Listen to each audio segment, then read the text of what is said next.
আল্লাহ বলেন কুল, আপনি বলে দেন হে রাসূল, লা ইয়াস্তাবিল খাবিস ওয়াত তাইয়্যিব, খাবিস এবং তৈয়ব মানে অপবিত্র এবং পবিত্র, এই দুটো জিনিস এক নয়। আল্লাহ তাআলা যতগুলি আদেশ করেছেন এগুলি সব পবিত্র, আর আল্লাহ যেগুলি নিষেধ করেছেন সব হচ্ছে খবিস।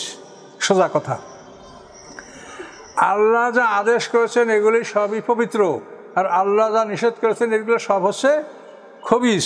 কিন্তু আল্লাহ যা নিষেধ করছেন, আল্লাহ বলেন ওয়ালাউ আযাবাকা কাসরাতুল খবিস, এই অধিকাংশ খবিসের প্রাচুর্য তোমাদেরকে আশ্চর্যান্বিত করে, তোমার ভালো লাগে। যেমন দেখেন, একটা লোক অর্ধুলঙ্গ, একটা নারী অর্ধুলঙ্গ হয়ে ডান্স করছে, এটা খবিস, কিন্তু এটা ভালো লাগে কিনা? সবারই ভালো লাগবে। যে মোমেন তারও দৃষ্টিতে পড়লে তারও ভালো লাগবে, কিন্তু সে নিজেকে আত্মরক্ষা করে পালানোর চেষ্টা করবে, কিন্তু ভালো লাগবে না, এটা আপনি বলতে পারছেন না। তো এই জন্য বলে আল্লাহ যে এই অধিকাংশ মানে বড় বড় খবিসগুলা, বড় বড় খারাপ কাজগুলি, এগুলি তোমাদের কাছে ভালো লাগবে। মদ খাও ভালো লাগবে, টাস খেলাও ভালো লাগবে, জুয়া খেলো ভালো লাগবে, লটারি করো ভালো লাগবে, ডান্স করো, যাত্রা করো, নাটক করো, সিনেমা করো, এগুলো খবিস। এই খবিস জিনিসগুলোই কিন্তু মানুষের কাছে ভালো লাগে। এই জন্য মোমেনদেরকে বলছে যে চোখ নিচু করে চলো, এদিকে তাকাইও না, এই খবিস বিষয়গুলির দিকে তুমি তাকাইও না, মন্তব্য করতে যাও না। এমনকি বিধর্মীদের অনুষ্ঠান যেগুলি খবিস, আল্লাহ বলছেন তুমি সেদিকে তাকাইও না, মাথা নত করে ভদ্র সহকারে চলে যাও, সেগুলি তুমি সমালোচনাও করো না, তুমি তাকাইয়া দেখিও না। তা আল্লাহ কোরআনে যা বলছে আমরা মানতে হবে না। আমরা কি মানি?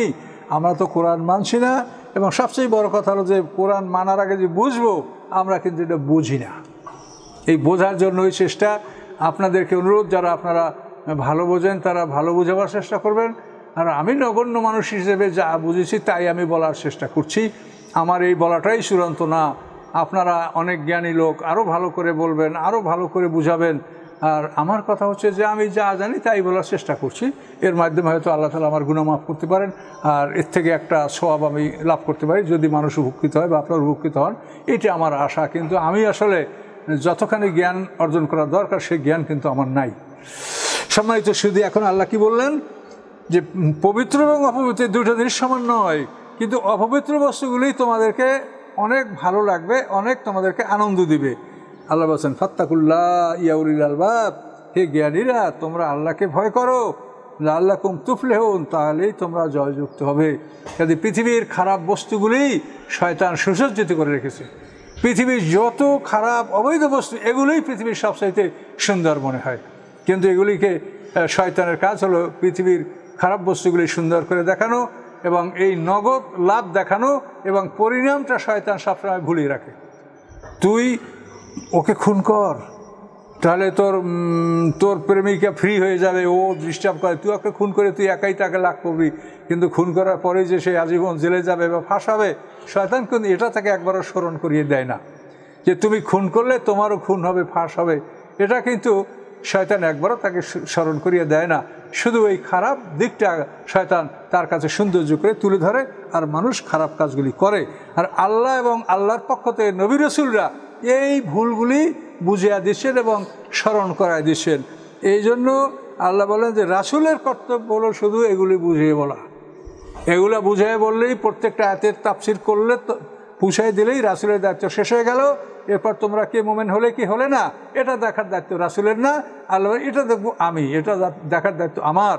কাজেই যারা প্রচার করবে তাদের দায়িত্ব হলো সঠিকভাবে প্রচার করে দেওয়া। তারপর কে শুনলো কে শুনলো না, কে মানলো কে মানলো না, আল্লাহ বলছে এটা দেখার দায়িত্ব আমার, আমি দেখব।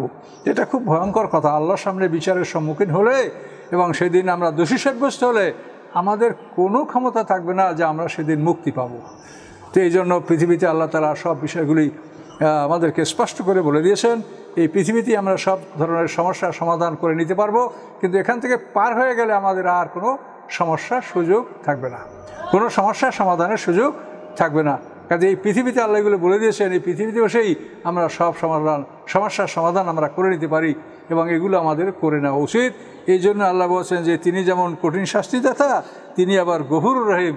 তোমরা যদি তোমাদের অপরাধগুলি বুঝে তোমরা যদি সংশোধন নাও, মানে সমস্যার সমাধান করে নাও, তো আল্লাহ তাআলা তোমাদেরকে ক্ষমা করবেন। আর যদি না করো তাহলে তিনি কঠিন শাস্তিদাতা, এটা জেনে রাখো। আজিজুন যু ইন্তেকাম, তিনি যেমন গফুরুর রহিম তেমন তিনি আজিজুন যু ইন্তেকাম, কঠিন প্রতিশোধ গ্রহণকারী।